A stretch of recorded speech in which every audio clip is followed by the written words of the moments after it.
Halo? Ulang dari awal, Det. Oh, boleh. Udah mulai? Kalau misalnya lagi pas dilempar, bilang aja the material will be explained by my team. Oke. Dah?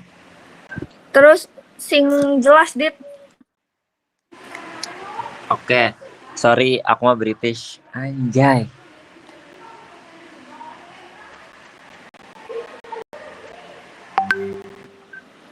Semuanya udah siap, sorry ya. Ulangi.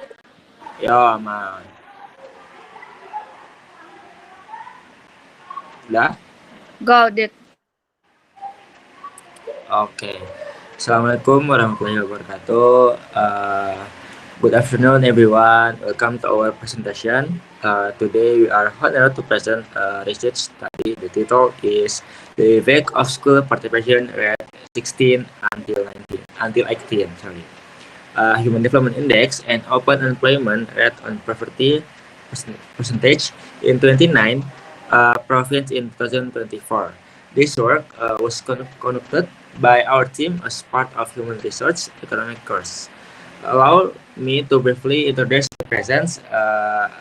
The first is Aditya Ferostatin, the second Bian Aulia Lembana Rizwantara, the third is Amelia Agus Widianti, the fourth Sabrina Maharani, and the last Alice Askia Fitri Salsabila. Okay, the materi. Okay, to begin with, poverty continues is poverty remains a major challenge in various provinces in Indonesia. Despite various efforts, poverty rates remain high in a number of regions. Social factors such as education, human development, and employment play an important role in the condition. Hidayati and Soeharto 2023. The low school participation rate or APS for 16 until 19-year-olds reflect low access to secondary education, which has an impact on limited opportunities for decent work. The Low Human Development Index or HDI indicates limitation in education, health, and purchasing power, which are closely related to poverty. Meanwhile, the high open employment rate or TPT reflect low access to employment, increasing the potential for poverty. The study examines the effect on APIs of APIs, HDI, and TPT on the percentage of poverty in 29 provinces in Indonesia in 24. And the material is explained on 19. Okay, let's go.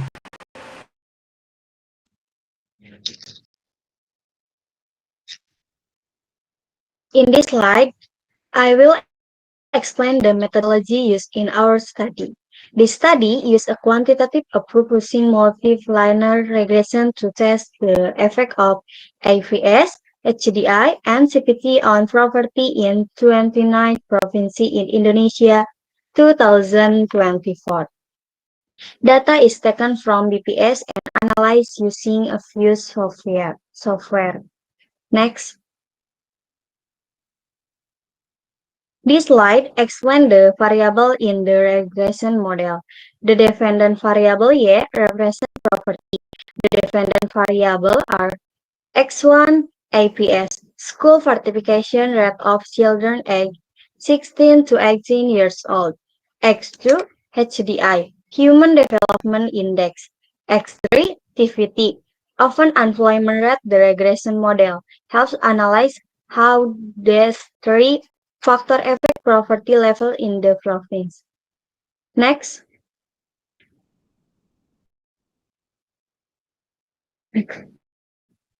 APS has a positive coefficient, meaning that more school participation tend to slightly increase poverty, but is not statistically significant.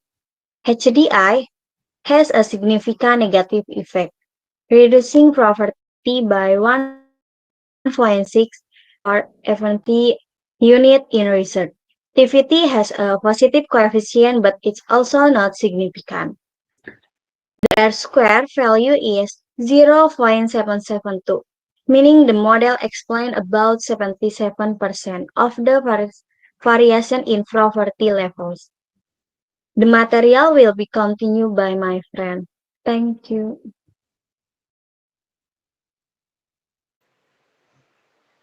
Okay, next. So first we look at the partial test or the test. The goal is to find order whether each variable has its own influence on poverty. While the results, only the HDI is proven to be significant because the p-value is below 0.05.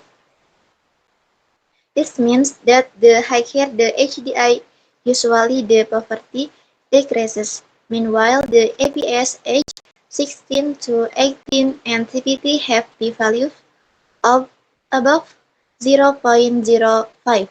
So, both are not partially significant. They don't have a strong influence when viewed individually. Okay, next. Uh, if the simultaneous test, we look at the influence of the three variables simultaneously on poverty.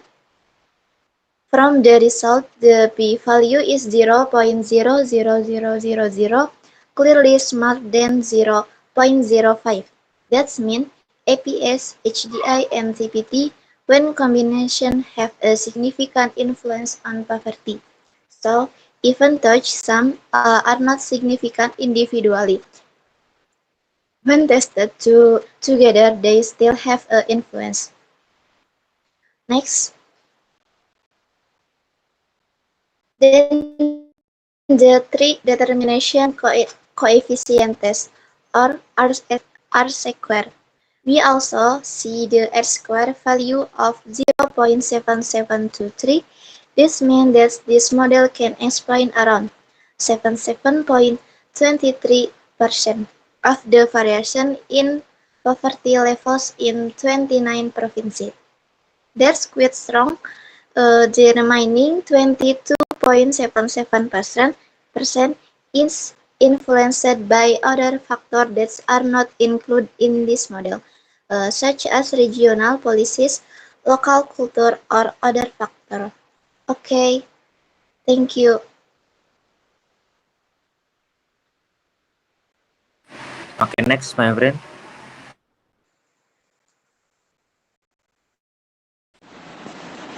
Jarque-Bera statistical test. The normality test is used to detect the frequency distribution of observed data to see whether the data is normally distributed or not. The statistical Jarque-Bera is 0.92 and the probability p-value is 0.62.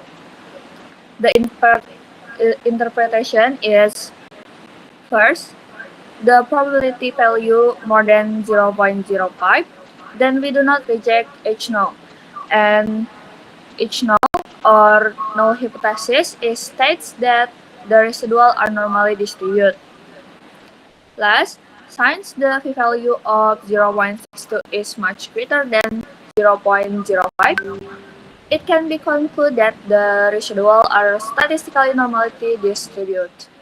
The normality test using the Jarque-Bera method shows p-value of 0.6, which means is more than 0.05. So the residuals are normally distributed. The skewness is 0.05, is close to 0, and the kurtosis is 2.13, is close to 3. Supported by a histogram that resembles a normal distribution. The assumption of normality is said to be met. Of PIF method. The purpose of PIF test is to detect the presence of multicollinearity between independent variables in the regression model. Multicollinearity can interfere with the estimation of regression coefficient and make interpretation unreliable.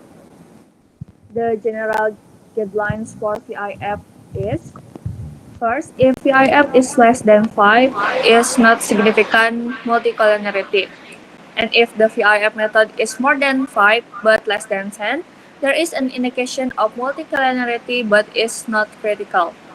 And if VIF method is more than 10, its high multicollinearity needs to be followed up. The results of the multicollinearity test with VIF show that all the independence variables have values below 5, which means there is no significant multicollinearity. The regression model was declared free from multicollinearity and was suitable for further analysis. And next will be explained by my friend.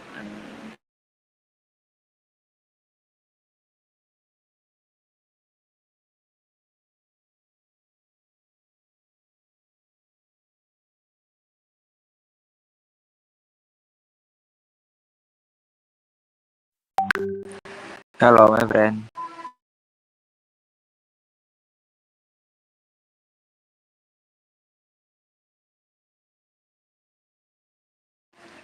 Tes, on mic.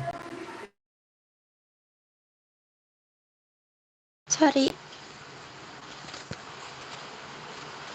Okay, next, that is heteroscedasticity test of Glaser method. Heteroscedasticity test using Glaser method is conducted to test whether the residual variance in the regression model is fixed. The assessment is based on the probability value probe of each variable, where probe greater than 0.05 indicates no heteroscedasticity, and probe less than 0.05 indicates the presence of heteroscedasticity. Based on the result, all variables have probe greater than 0.05. So it is concluded then that the model is free from heteroscedasticity and meets the assumption of classical regression. Next.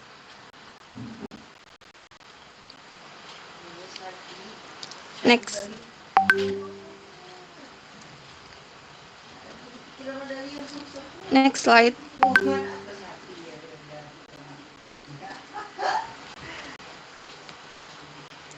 Okay, next, that is autocorrelation test.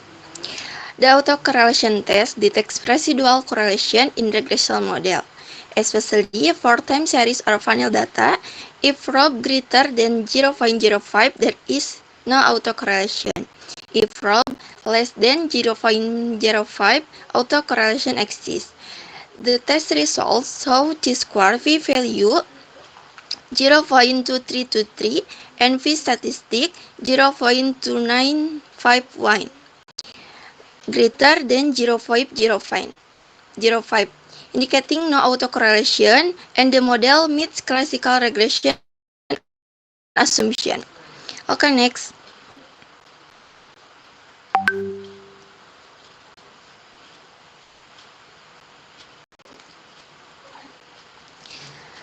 Last discussion.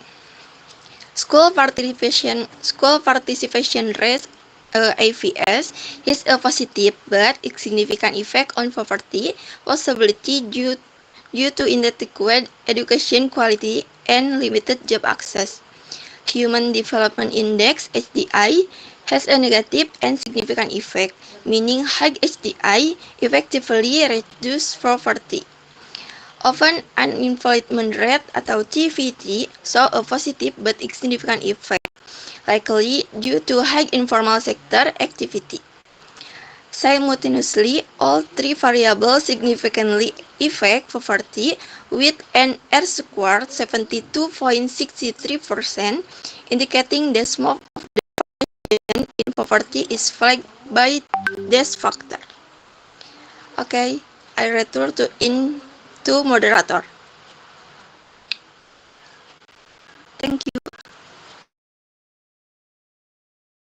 Okay, thank you for the material. And next, conclusion.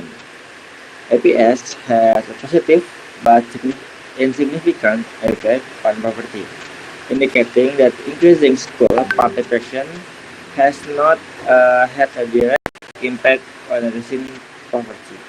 IPM has a negative significant effect, meaning that improving people's quality of life is effective in reducing poverty. CPT has a positive and significant effect, indicating that higher the employment rate, the higher the poverty rate. And next, simultaneously, APS, APM, and TPT have a significant effect on poverty. This model explains 77 and 0.23% of the variation in poverty in 20 provinces. Next.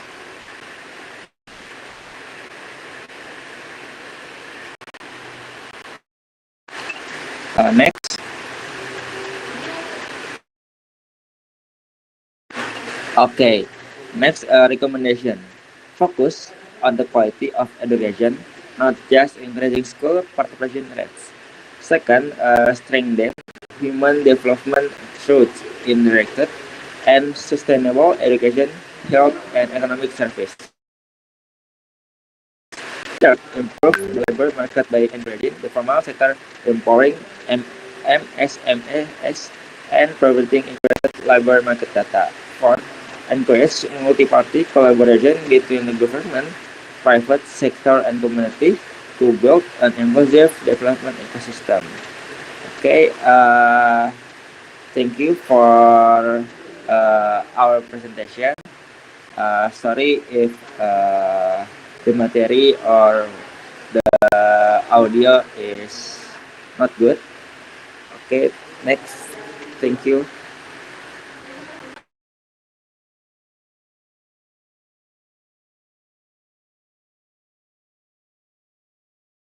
Capek guys.